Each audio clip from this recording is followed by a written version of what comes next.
with a failed result in my hand. And I have not even told one single person yet. Not my parents, not my friends, nobody. I just went quiet. I fasted for 7 days to enter into nursing school. 7 days. Just me, my Bible, and the God I was trusting to show up. And he did. I had 292 in my JAMB. I had 80 in my Post-JAMB. Aggregate score was 5 points above the cutoff mark. So, I got in. And not long after that, depression begins to creep in. Kind that just makes everything feel heavier than it should. That part, nobody talks about it or even posts it on their graduation picture. But that was the part that actually changed it. So today, I'm going to be giving you the full story. Right from the year my admission got denied to the year I finally graduated. I'm Deborah.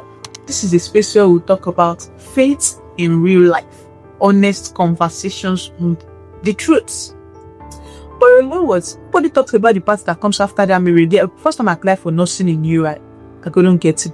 Simply because I didn't meet the cutoff mark. I remember feeling so devastated, so disappointed, like my life is about to end. Because the worst part is, all my mates that didn't even add as high as I did that year, they're already leaving off to school, getting admitted, going for matriculation. So seeing that picture and seeing everything, I was like, God. And the funny thing is, I think that year I had 253, so that was still one of the best results in my school at that time. I was supposed to get admission, so I was devastated. I didn't have any other option because my parents can't afford to send you to a private school or state university because they are more expensive. And is a university, everybody is a federal university. Tuitions and everything is way cheaper. Because I remember after I failed and the admission for UI got denied, remember after that first year, I did a change of school to Lautech to try the admission process. And I got him on merit because I didn't even know anyone there. I got him on merit. And I remember after getting the results, I came to my parents, I told them, like, there's no money, can't afford it. And that made even disappointment, and they pay so much bigger because after everything, money. So a lot was working against each other that year. It was just so painful. But at that point, I knew there's nothing I could do.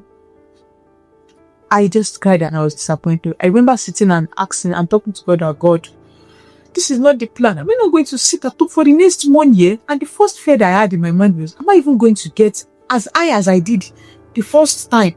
Like, that was the first fear I had. But I only had two options. It's either I give up or try again. So I tried again. Applied the second time, and I did get in. And one of the most important facts was, I remember that year, and one of the things I did differently was that I fasted. I was still a teenager then, probably around 16, 17, but probably because I was born into a Christian family, the need to pray becomes something important for me to do at that point. Because the first time I actually studied, I read, maybe not as much as the second time. Because the first time I also read, yet I didn't get a cutoff mark. So I fasted for 7 days. I prayed that, God, you need to intervene. I need to enter. I can't wait another 1 year. And I remember the day my JAMB results came, I was so happy. I was just jumping around. So fast forward from that year, I got in, and one thing that really even mattered to me the most is that God did not just did the admission. He did it in such a way that, because God from a family where there's financial strain and struggle, even this motivation is still very difficult to get. Remember, that was the year that COVID happened, and there was a lot of space over a year in between. So my parents were able to raise the money that I need that year. So that alone and more is more than enough miracle. So I was really happy. I got in, I was excited. But what happens after the miracle? Because I remembered first year was okay, smooth. And moving into my second year, I was not prepared for the different things that I experienced in my second year in school. It was like, I don't know, it was like I was thrown into a deep end, and then I was asked to find my way out without help. Because that year, the academic struggle was real.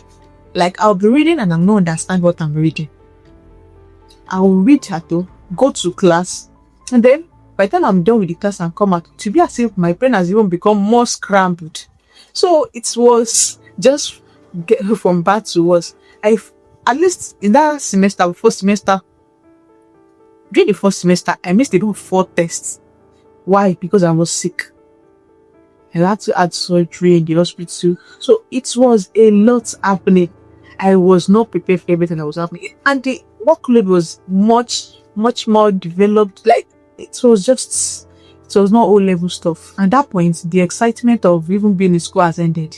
It was the warfare that I have to struggle with. After everything, I failed the course. Yeah, I did. And when that happened, at first being the hard girl and like for me, I didn't really say that, like, okay, fail it, I'll try again, I'll do it, and then I'll pass. But deep down inside, you still feel bad about it. I remember that was when the depression started creeping in. I would be in my room, sometimes for like 1 week straight. I will not come out, I'll lock my door. My neighbors of mine make me, what's wrong with you? I said nothing. What's wrong with you? It's one day, none of my friends came in. You need to talk to us. We know something is going on. This is not how I used to do. What happened? Before I even started talking, I was just crying. Like, I didn't even know why I was crying that day. I feel like I just got over emotional and I started crying. It was not like I was thinking deeply about it. I was just crying. But in my head, I was like, why are you crying so much? Like, sorry. I was like, what's going on? And I started saying different things. Okay, school. I might be to graduate in this school. I cannot feel. This is the school that I forced it to enter. I cannot feel out of this school, flunk out like this. Listen, I need you to understand something. Because this particular failure is not just about, okay, you fail school, you can always do it. It is not just about that. It's because of what it represents for me personally. Because coming from a family where you are like the first boy in the family, you've always been the sharpest one. You always believe that you figure it out. So feeling at that point was not just like, okay, I failed. It was more like a family vibe because I'm supposed to be the first to actually graduate and do well. Like, yeah, it's not like my parents said it or made it obvious, but deep down, I feel like they had that opinion on the back of their mind. And the fact that my parents, especially my mom, the only hope is education. You must go to school. And she will do anything to make sure you go to that school. If she has to borrow, if she has to learn, she will do it. So, imagine me now coming and tell you that I failed the school. What do you mean by you failed? Failure is not allowed. I don't have space for it. Which was why I went quiet when I saw that result. Because it was just a lot. The weight of being the first to do things like this is so much more.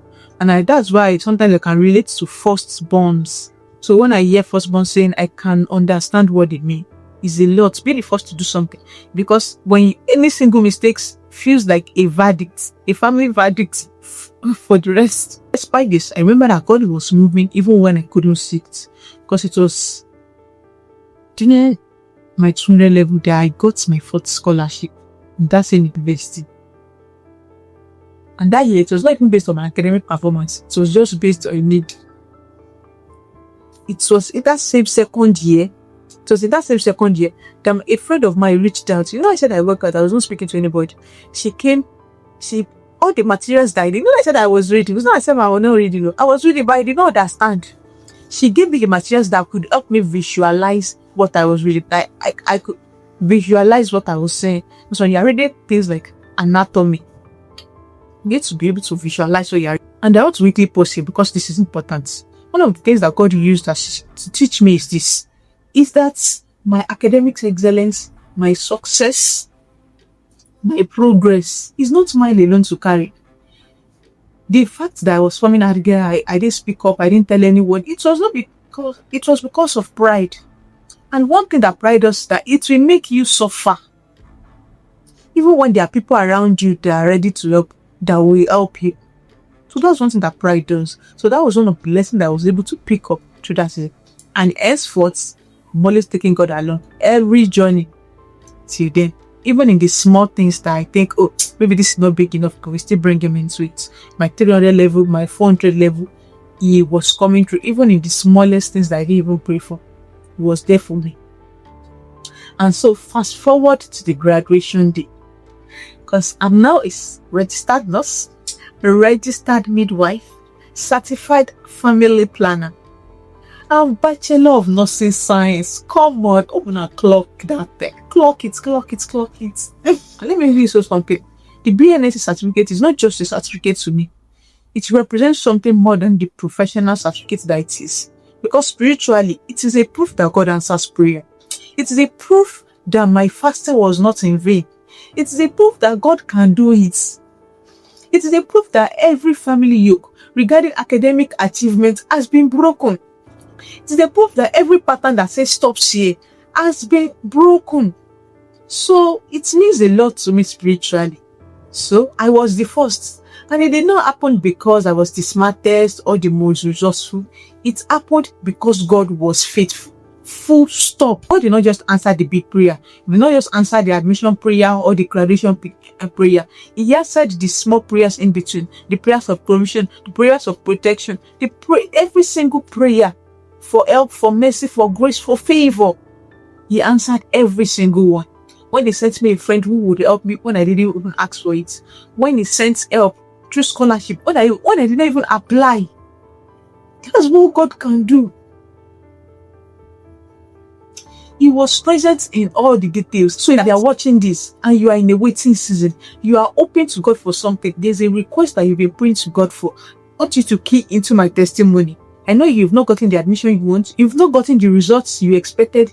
Maybe you are the first in your family and the pressure is suffocating him. I need you to hear this. The door closing on you right now doesn't mean God is closing the conversation. Sometimes it's just repositioning you for a better day, for a better testimony. Because even though I stayed at home that 1 year, I was much more grateful for staying that 1 year because I knew more, I did better, and I entered based on merits. And even the provision, everything just aligned. So you don't know what God has a plan for you. And if you're already in school, you're in the process, you're in the middle of the hard parts, you are struggling, I'm telling you right now, God is in it with you. Find your people. Ask for help. Your strength is not diminished by needing people. God, there's a gift that God can give you directly, and there's a gift that He gives you through men. So rely on that and ask for help with people around you. Don't let pride make you keep quiet or go silent like me. Before I go, let me say this prayer to you. So please close your eyes, just to avoid distraction, so that this thing can minister to your spirit as well. Father, I thank you because you are faithful. Not sometimes, but always. I pray for everyone watching this who is in a waiting season, who has been told no, who is carrying the weight of being the first in their family. That person who is struggling in silence, who doesn't know how to ask for help. Lord, show up for them. The same way you showed up for me. Give them the strength to try again. Send them the right people at the right time. And when their testimony comes, and I know it will come, let it be so specific, so undeniable, that no one can explain it except you. In Jesus' name, I pray. Amen. If this video spoke to you, send it to one person that is probably in their waiting season and needs to hear this. And if you are blessed through this video, click on that subscribe button. This video can reach more people. This is the kind of conversation that we have here every week. And if it blesses you, others deserve to be blessed through it as well.